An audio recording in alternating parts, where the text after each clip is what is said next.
Gülistan Doku cinayeti ilk günden itibaren herkesin daha önceden belleğinde olan şeyleri hatırlattı. E, Öncelikle Dersim gibi bir yerde insanlar kaybolmaz. Bu tekrardan 6 yıl sonra o açığa çıkmış oldu, kaybedirilmiş. Bu cinayet komplike, organize bir şekilde işlendi, açığa çıkmış oldu. Kadına karşı işlenmiş olması bir erkek aklının egemen olarak hizmet edip örtbas ettiğini ortaya çıkardı. Aynı zamanda başka bir şey de açığa çıkardı. Tek adam yönetiminin, baskın totaliter rejimlerin yaratmış olduğu bürokratların özellikle de sömürge valisi tarzında kayyum yetkileriyle beraber nasıl suçlar işleneceğini net bir şekilde göstermiş oldu. Ortada bir cinayet vardır, bir örtbas vardır. Herkes bunu artık biliyordur.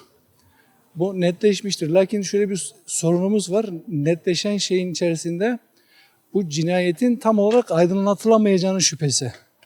Hepimizin temel kaygısı budur. Yoksa Gülistan yani ilk haftadan itibaren öldürüldüğü ve yok edildiği herkes tarafından, Dersim'de yaşayan herkes tarafından kanun olan bir fikirdir. Ya şimdi soruşturma dosyasıyla ilgili de şöyle bir problemimiz var. Biz sürekli bize servis edilen şeyler öğreniyoruz. Yani burada da başka bir mizansenle karşı karşıyayız. Burada da avukatın zorlamasıyla, ailenin bir tarafa doğru dosyayı sevk etmesiyle, ittirmesiyle 6 yıl geciktikten sonra parça parça çıkan bilgiler var. Hani şimdi bu bilgilerin de ne kadar doğru, ne kadar net olacağı, ne kadar objektif olacağı da başka bir tartışma konusu oluyor böyle olunca da. Yani her gün yeni bir bilgiyi öğreniyoruz. Öğrenmiş olduğumuz bilgi bir önceki bilgiye göre bizi başka bir yere sevk ediyor. Başka bir yere doğru götürme üzerine. Aslında bu öğrenmiş olduğumuz bilgiler de başka bir algı yönetimi gibi. Genelde kadına karşı, özellikle Kürt kadınına karşı geçmişten bugüne gelen asimilasyon ve inkar politikalarının başka bir boyutu halen devrede. Halen 27 Şubat süreciyle başlayan barış ve demokrasi sürecinin aslında tek taraflı olduğu, adım atılmadığı ve gelişmediği net bir şekilde halen görülüyor. 90'ların, hatta 90 da demeyelim yani, belki ortalama 200 yıllık bir Kürt politikasının halen aynı şekilde devlet aklının en diplerine kadar sirayet etmiş olduğu ve bu sirayetin halen bir şekilde de işlemde olduğu ortaya çıkıyor. Yani bu daha önceden karşılaştığımız isimler, yani İpeker meselesinde de, Roj Berat Kızmaz meselesinde de aslında ortaya çıkan şey objektif olmayan, tavırlı, bile istenen yapılan şeylerin bir yansımasıdır. Burada da amaç bellidir. Kürt gencine, Kürt kadınına, Kürdistan'daki insanlara bir bakıştır, sömürge bakışıdır. Asimilasyonun başka bir ayağının devrede olmasıdır. Ya şimdi asimilasyona karşı yapılacak o şey bellidir. Kendi belleğimizle, geçmişte yaratmış olduğumuz değerlere sahip çıkarak, çizgimize yakın durarak, herkes kendi yapabildiği şeyleri yaparak hayatta kalabilir. Bugüne kadar nasıl hayatta kalmışsak bugünden sonra da aynı şekilde hayatta kalacağız. Berkadan cihan edeceğiz.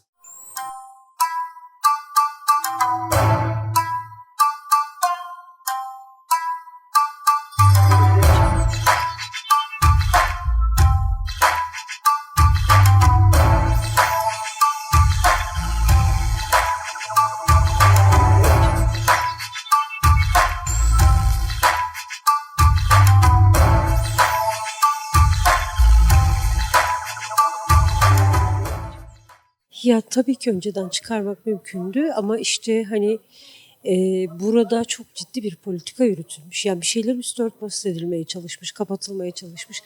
Belki de hani Gülistan'ı çok sıradan ya da hiç yok saydılar. Hani kamuoyunun, basının, toplumun işte bu bölgenin sahiplenmesiyle birlikte hani bu kadar ses getirebileceğini düşünmediler. Bunun gibi bir sürü insan yok edilmeye çalışıldı ki yok edildi de. Hala akıbetleri bilinmeyen çok şey var. Gülistan, hani bu sadece Gülistan meselesi değildi aslında, bu mesele bütün kadınların meselesiydi. Yine burada bir cinsiyetçi sistem var. Hani hala çözülmemiş, hala dile getirilememiş, çözülememiş olaylar var. Şimdi bu olaylar da çözüldükten sonrasında belki çok daha net konuşulabilir. Ama burada çok cinsiyetçi bir sistem var. 7 yıl önce de, 6 yıl önce de Gülistan'la ilgili konuştuğumda ben şu eleştirimi yapmıştım, öz eleştirimizi. Biz kızımıza sahip çıkamadık. Hani bu bizim eksiğimizdi. Ama sonra öğreniyoruz ki bunun arkasında çok çok derin bir şeyler varmış. Yani bu sadece çok ciddi bir politika yürütülmüş. Bir kadındı Tamam mı? Bir kadın olarak öldürüldü ve Gülistan'ı kullanıldı yani Gülistan. Hani kadın bedeni kullanıldı, düşüncesi kullanıldı. Kadını yok saydılar aslında. Bu böyle bir politika. Gerçekten arkasında bir kadın olmasıyla, kadın kimliğinin yok sayılması ki bütün savaşlarda sistemin getirdiği her şeyden önce kadın kullanılıyor. Kadının bedeni yok ediliyor. Yani sorun da burada zaten. Hani her şeyde savaşlarda da her şeyde de kadın üzerinden yürüyen bir sistem var. Burada da Gülistan üzerinden yürütüldü bu politika. Hani bu yüzden yok edilmeye çalışıldı. Bu sadece Rojin'in ya da işte Rojvelat'ın ya da Gülistan'ın ya da diğer kadınlar hiçbir birbirinden farklı değil. Yani belirttiğim gibi bu kadın bedeni üzerinden, kadın üzerinden yapılan bir politikadır. Yani bunun gibi bir sürü olaylar var. Aslında bunların hepsinin ortaya çıkmasını istiyorum. Yani artık yeter çünkü ben bir anneyim. Ben bir kız çocuk annesiyim. Kabullenemiyorum.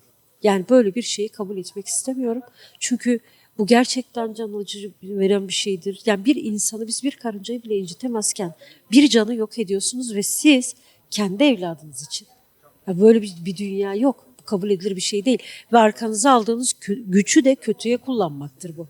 Biz kime güveneceğiz? Biz kime inanacağız? Biz neye hitap edeceğiz? Biz neyin arkasında duracağız? Ya bu soruları da soruyorum kendime. Kadını silah olarak da görüyorlar. Yani kadının gücünden de korkuyorlar. Çünkü sistem bunu kabul etmiyor. Aslında kadınlar çok şeyin farkında ve çok şey sorguluyorlar ama kabul etmiyorlar. Dolayısıyla kadın bedeni, yani bütün hani Kürt coğrafyasında bu yüzyıllardır süren bir şey. Hani bir, evet, belki aslında şöyle bakmıyorum. Yani sistem yanlış bir sistem. Hani Kürt kadını, Türk kadını diye bakmıyorum. Kadın olmaktan kaynaklı yaşadığımız sıkıntılar var. Buradan bakıyorum. Yani evet, orada ikinci bir Kürt kadını olmaktan kaynaklı ikinci ayrıcalık bir durum yaşıyorsunuz ama bu bütün kadınların meselesi. Yani Türk'ü, Kürd'ü, Laz'ı, Çerkez'i değil. Dünyada yaşayan bütün kadınlar ve bu sistem böyle de devam ediyor. Kadın erkek aslında bir ayrımı yapmıyorum ama özellikle kız çocuklarına daha çok sahip çıkın ve daha çok fark ettirin, daha çok güçlendirin. Yani sistem zaten onları yok etmeye çalışıyor, onlar üzerinde çok çok fazla şeyler yaratmaya çalışıyor. Ama ne olur biz bu konuda bilinçlenelim. Özellikle kız çocuklarımızı bu konuda bilinçlendirelim, güçlendirelim. Yapılan her ne hata olursa olsun yanında duralım ve yanının arkasında duralım, onları destekleyelim.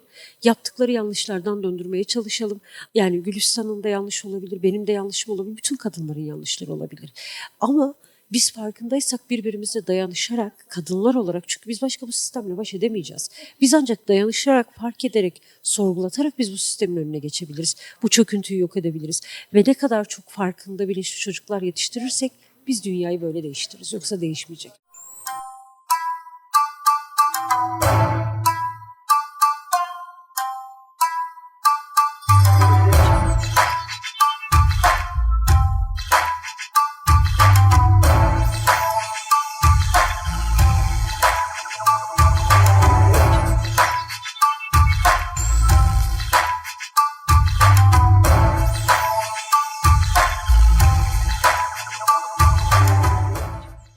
Zaten işin içinde yine sistem vardı. Sistem olduğu için aslında şu anda ortaya çıkmasının sebebi kendileri istediği içindir muhtemelen.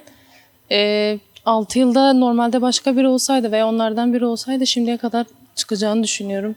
Ama Gülistan Doku hem bir Kürt kadını hem bir üniversite öğrencisi. Zaten sistemin hem üniversite öğrencileri üzerine hem de Kürt kadınlar üzerine bir politikası var. Bunu açıkça görüyoruz.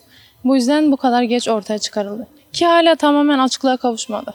Gülistan zaten hem öncelikle erk zihniyet politikasıyla, ikincisi sistemin, yani devletin politikasıyla katledildi. Böyle düşünüyorum. Övel savaş politikasıyla aynen. Zaten az önce de dediğim gibi Kürt kadınlar üzerine özellikle ve üniversiteli genç kadınlar üzerine bir politika yürütülüyor. Dersim mesela hep huzur şehri olarak gösteriliyor.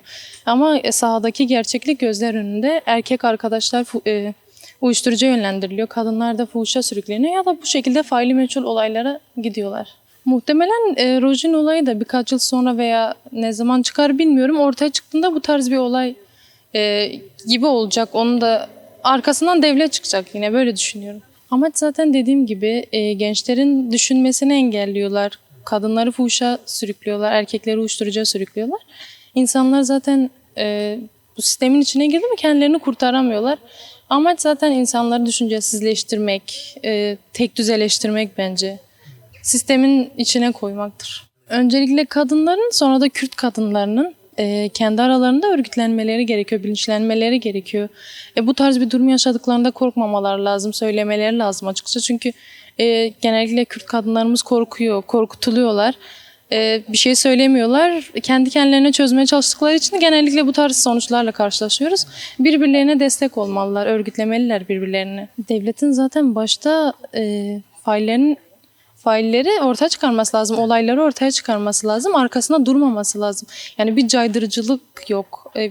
Caydırıcı bir ceza olmadığı için bunu yapanlar daha çok cesaretleniyor. Öncelikle bunun karşısına çıkmalar lazım.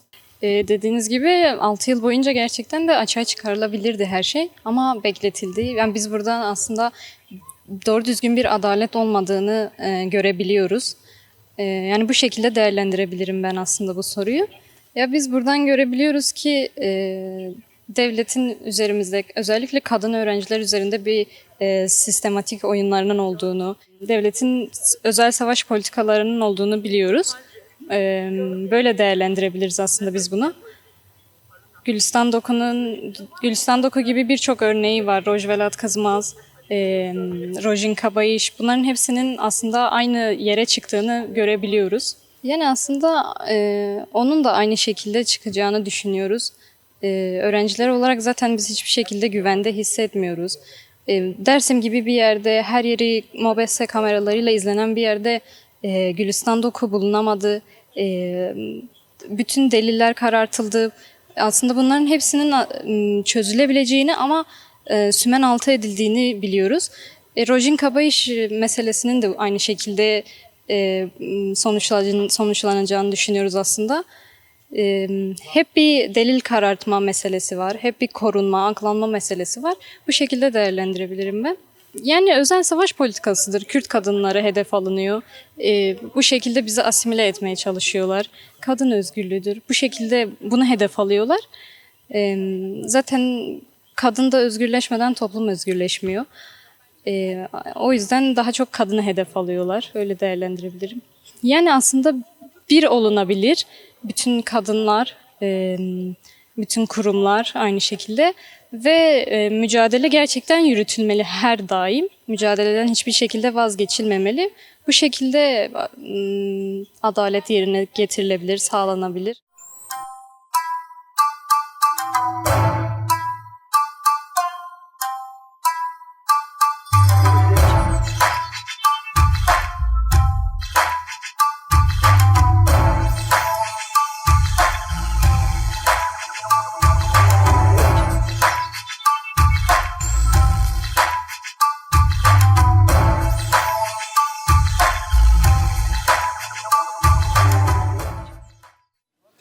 Devlet emin olun istenmediği yani istediği her şeyi de çözebilir. Bundan hemfikir olalım. Burada biraz daha bence amaç farklıydı yani. Bu mesele çözülmek istenseydi yani çoktan çözülebilirdi. Devletin teknolojisi buna yeterlidir. Bilgi birikimi buna yeterlidir. Ama fakat maalesef devlet bunu kullanmıyor. Hele bu tür durumlar bu coğrafyada yaşandığı müddetle yani daha çok kulak ardı ediliyor bu tür sorunlar. Bunun temel nedeni de bellidir. Hepimiz az çok biliyoruz. Gerçekten de kültürümüzü yaşatmayı isteyen insanlarız. Bunu devam ettirmek, sürdürmek isteyen insanlarız. Bu nedenle biraz daha sistem bizi bununla engellemeye çalışıyor. Özellikle bunu dile getirmek isterim. Bu özel bir savaş politikasıdır. Gülistan Doku bir kadın kimliğiydi. İsmiyle beraber doğası gereği veya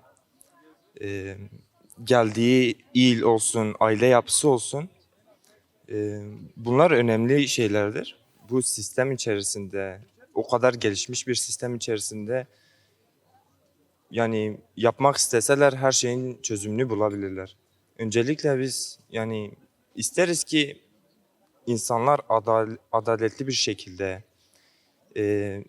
bu meselelerin üzerinde durması gerekiyor ki yarın öbür gün bu tür durumlar gerçekleşmesin. Yani bunun devamı gelmesin. Maalesef bugün günümüze bakıyoruz, yok yani ardı gelmiyor, durmuyor bu tür şeylerin. Devam ediyor. Onların istediği de aslında budur yani. Kadın cinayetleri olsun, katliamları olsun, artık bunun devamı geldikçe geliyor, geldikçe geliyor. Buradaki amaç da bellidir yani.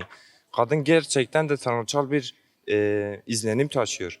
Gerçekten de ek zihniyetin tavrını, düşüncesini değiştirecek bir vizyon taşıyor. Sistem de bunu apaçık reddediyor yani. Onun için bugün günümüzde kadın katliamları yani sürekleşiyor ve yani devam ediyor, durmuyor. Özel savaşa karşı gerçekten de bunu yani daha önce çok düşünmüştük. Beraber her ortamda da bunu dile getiriyoruz. Kültür ve dil bunun temel etkeni olması gerekiyor. Bilge bir insanın deyişiyle gerçekten de kültür dernekleri kurulmalı. Bununla beraber kültür devam edilmeli, dil eğitimleri alınmalı. Şu şekilde sosyalleşmek lazım, birbirimize kültürümüzü tanıtmak lazım. Bu tür etkinliklerle bence az çok kadın arkadaşlarımız olsun, erkek arkadaşlarımız olsun bu tür kazanımları elde edebiliriz. İnsanları yoz yaşamdan çekebiliriz diye düşünüyorum. Yani 6 yıl beklenmesinde bir anlamı yoktu açıkçası. Hani bunlar 6 yıl öncesinden de söylenip ortaya çıkarılabilecek şeylerdi. Bunun üstüne düşmeyen çok kişiler var. Hani sadece vali veya polisler değildir, yani bu işin içinde birçok kişi vardır. Aslında biz burayı seviyoruz, hani güvenilir bir yer olarak görüyordum burayı. Ama bu son olaylardan sonra bir tık tedirgin hissediyorum yani açıkçası. Sadece ben bir kadın olarak ben tek değil, hani arkadaşlarımız falan da bir üniversiteli olarak bayağı tedirgin oluyorum. Çünkü onun başına gelen şeyler benim başıma da gelebilirdi. Ben aslında ikisinin de benzer olaylar, yani olaylar içerisinde olduğunu düşünüyorum. Yani net olarak hani onun da arkasında bir güç vardır diyemem. Katliamın arkasında bir güç vardır diyemem ama eğer ki ortaya çıkmıyorsa ve bunun için çabalanmıyorsa, bu kadar bekliyorsa bence bunun arkasında da güçlü birileri vardır diye düşünüyorum. Yani bunu net olarak söyleyemem tabii ki de ama öyle düşünüyorum. Yani düşüncelerim bu yönde benim. Yani gerçekten hani geçen bir ifade değil de geçen söylenmişti. Biri söylemişti dedi. Kim olduğunu hatırlayamıyorum şu an. Hani güçlüye bir şey olmaz yargısını kıracağız. Sonu nereye giderse gitsin. Ben bu cümleye gerçekten katılıyorum. Bence yapılması gereken bu. Kim olursa olsun bir kadın ya da bir çocuk katliamına sebep olan her kimse bence peşine düşülmesi gerekiyor. Gerekirse o kişi ben olayım ya da bir başka bilindik bir insan olsun ya da güçlü biri olsun. Herkese gerekeni yapılması, yani her kişi aynen herkese gereken yapılmalı bence.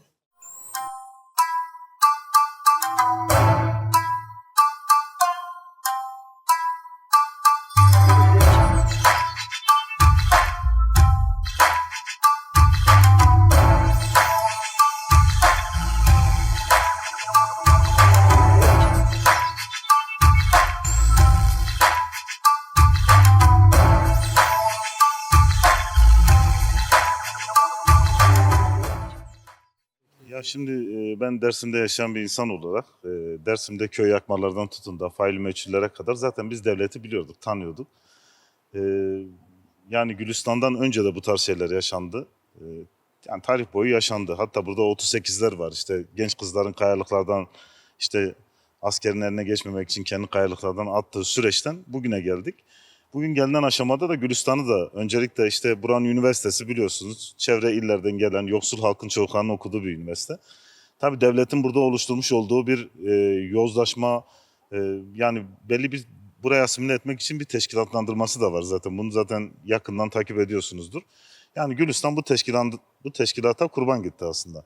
Ama esasen başta bunu şey olarak gösterdiler. Yani işte bir aşk cinayeti, suya atlayan bir insan olarak ama ailenin kararlı duruşu ve Dersim Kadın Platformu'nun, Dersim'deki kurumların, Dersim halkının Gülistan'a sahip çıkmasından kaynaklı devlet bunu şey yapamadı. Yani bir türlü unutturamadı. Daha sonra belki de çeşitli Adalet Bakanlığı ile ilgili gelişmelerden gündemi değiştirmek adına olsun, belki başka hesap kitabı adına olsun. Yani belli tutuklamalar oldu ama henüz tamamen ortaya çıkmış değil. Belki de bunun dayandığı yerler daha da yüksek yerlerdir diye düşünüyoruz. Yani bizler devleti çok yakından tanıyoruz. Gülistan'ın katillerini de yakından tanıyoruz ama bizi üzen şeylerden biri de Dersim'deki yerel ayağın da buradaki bu acıları yaşayan, birlikte aynı suyu içtiğimiz, aynı toprakta yaşadığımız, aynı acıları yaşadığımız insanların da bunun bir parçası olması. Kimi ekonomik, kimi farklı nedenlerden kaynaklı böyle bir teşkilatın içinde yer aldılar. Daha önce burada basın açıklamasında arkadaşlarımız belirtti. Yani bir vali düşünün, aile size güveniyor, sizin kapınıza götürüyor. Siz aylarca o aileyi götürüp yer aratıyorsunuz, aylarca o aileyi kendiniz de dolaştırıyorsunuz, size cenazeyi vereceğim diyorsunuz. Sonra bu işin baş faili siz çıkıyorsunuz. Yani bu Gülistan'ın katili devlettir. Çünkü buradaki tek yani kayyum olarak atanan Tuncay Sönel'in ortaya çıkan gerçekler bize şunu gösteriyor. Yani devlet bugüne kadar yaşanan cinayetler eğer devlet değilse çözülebilir olgusunu gösteriyor. Ama eğer devletse istedikleri gibi çözüyorlar, istedikleri gibi bu çözümü engelleyebiliyorlar. Zaten ortadaki teşkilatı tüm Türkiye halkı da görmüş oldu.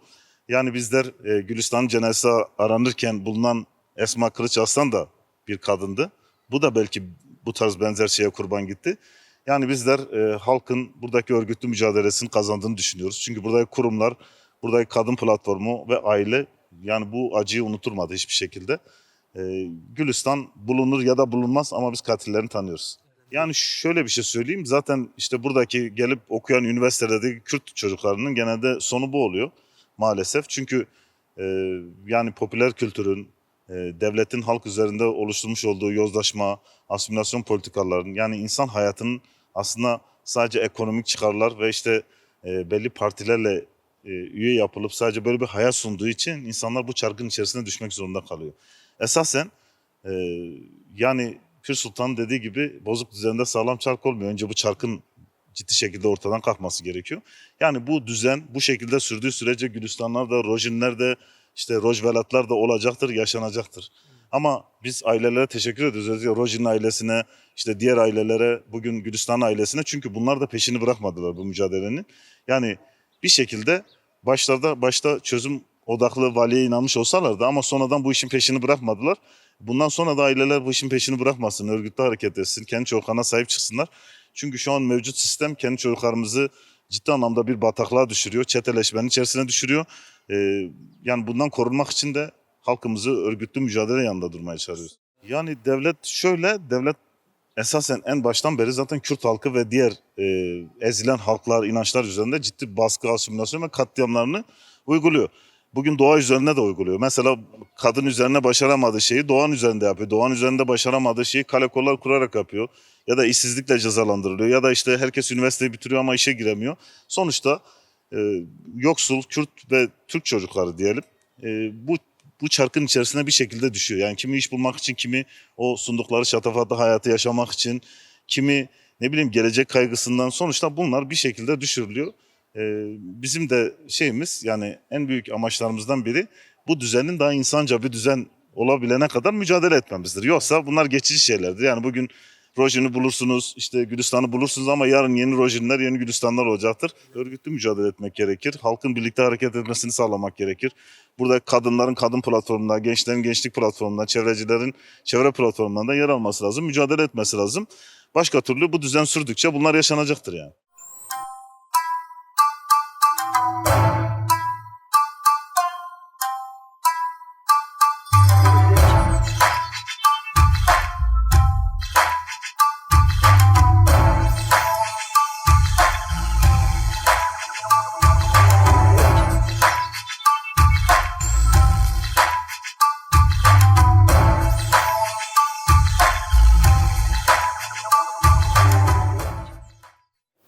Gülistan Doku gerçekten hepimizin çok büyük bir yarası bir kere. Bunu başta söylemek istiyorum. Gülistan ve nice kadınlar gibi aslında. Çünkü ülkemizde kadınlara dönük gerçekten sistemli bir şekilde katletme politikaları o kadar yoğun ki ve bu her alanda böyle. Ama Kürdistan özelinde çok daha özel bir çalışma olduğunu farkındayız elbette. Gülistan Doku sadece Dersim'in, sadece Ahmet'in meselesi değil. Gülistan Doku bir acıysa, çok büyük bir yaraysa sadece Doku ailesinin değil, hepimizin aslında geleceğini belirleyen, hepimizin, biz kadınların yürüdüğü yolda nasıl infazlarla karşılaşabileceğinin, nasıl katliamlarla yüzleşebileceğinin aslında bir resmiydi. Dersim gibi bir bölgede hani her yerde kameraların olduğu, şu anda bile biz sizle bu röportajı yaparken kolluk güçleri tarafından bir şekilde gözlerin üzerimizde olduğunu bilerek burada oturuyoruz elbette.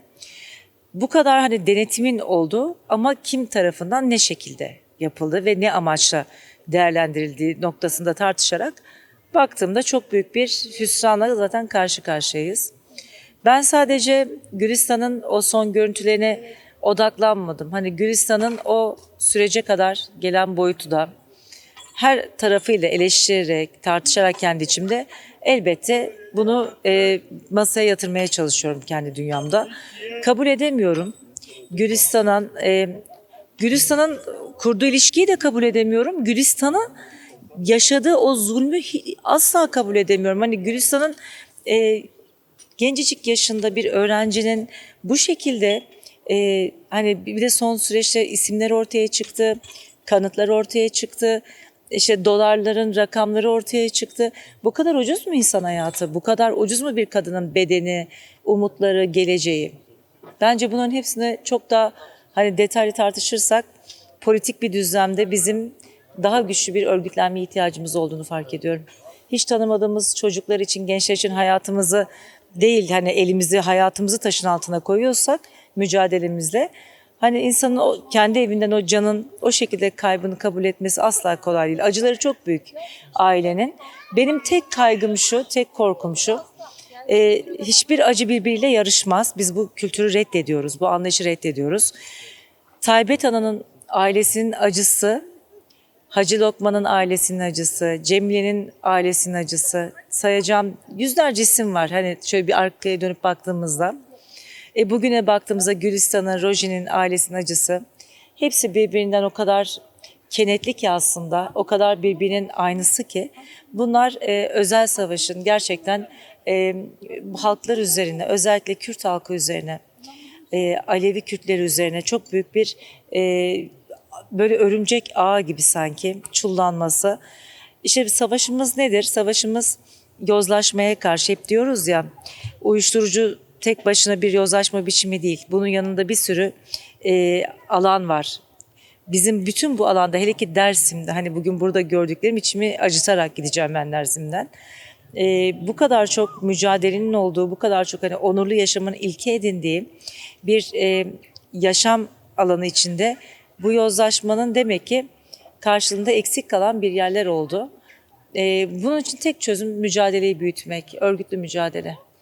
Sadece yani şunu söyleyeyim, birincisi yani birebir kurduğumuz ilişkilerden toplumsal ilişkilere kadar aslında o seçici boyutu korumak gerekiyor.